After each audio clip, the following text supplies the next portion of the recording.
کریمه کې تپوس شوی او د انفاق او د صدقې او د خرچې باره کې چې مونږ خرچه په چا وکړو نو رب العالمین وفرمایي للوالدین په والدینو باندې وکړه والاقربین هلته مې ته پوره تفصیل کړی چې ستا د مال اول مستحق ستا والد دی لکه حدیث مې ته بیان کړی نبی پاک علیه الصلاة وسلام ته یو کس راغی چې ما سره 1 دینار دی په چای خرچ کړم د الله نبي ورته وفرمیل په ځان یې خرچ کړه بیا وایي بل دینار دی نبی پاک علیه الصلاة والسلام فرمایي په خپل اهل خرج کا وی 3 دینار دی وی په خپل بچو خرج کا وی 4 دینار دی وی په خپل خادم باندې خرج کا وی بل دینار دی 5 پس وی بیا ته خپويږي چې څوک دته نیک وي نو رب العالمین الاقربین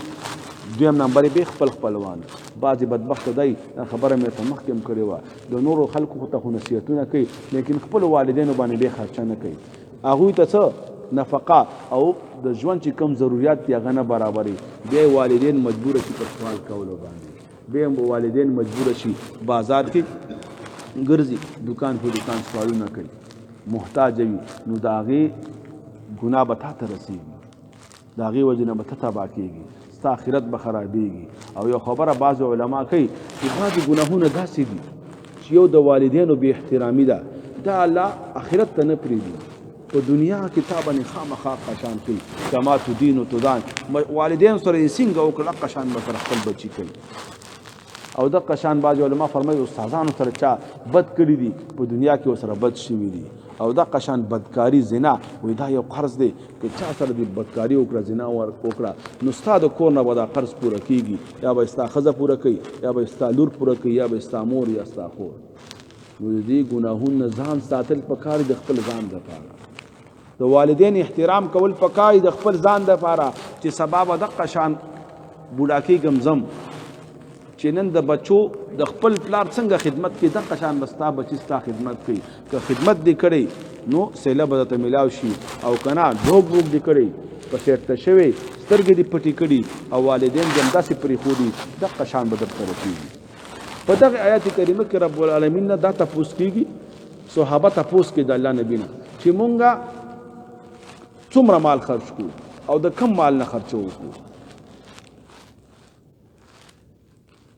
نبی پاک صلی الله علیه وسلم د بای صحابه راغل نو رب العالمین د آیاتونو نازل کړل چې تاسو خرچه د زیاتی مال نه وکړئ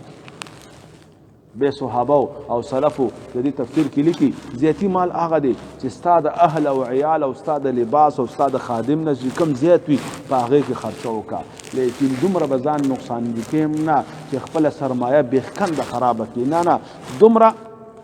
صدقه ورکه چې ته غني پاتې شي دا ستا دپاره ډېر افضل دی او دغه شان ستا بچي غنیان پاتې شي هغوی دپاره کوي داسې به هم نه کوي چې هر څه خرچه کړي یو ابوبکر صدیق رضی الله تعالی عنہ چې د هغه ایمان ډېر کامل و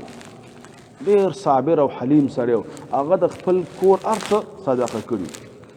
لیکن زمونږ ایمانونه کمزوري دي که نن مو صدقه ورکړه هر څه او سبا مونږ ضرورتمند شو مونږ حاجتمند شو نو بیا څه چې د ګناه په لاره لاړ نه شو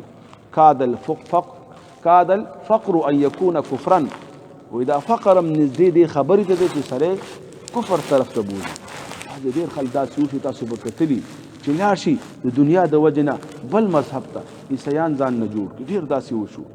بعضې داسې هم ظالمان وي چې خپل والدین غیر ملکونو ته ولیږي امریکي کنیډا او دغې ملکونو ته او هلته چې کله نیشنلټي ورکوي نو د هغه نه یو عهد الي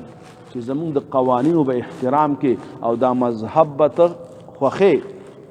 او فقهاو دا مسله لیکلې ده که یو سړي کفر قصدن وکړه یا په ټوکو کې وکړه یا په دروغو کې وکړه دا کافر ثابتېږي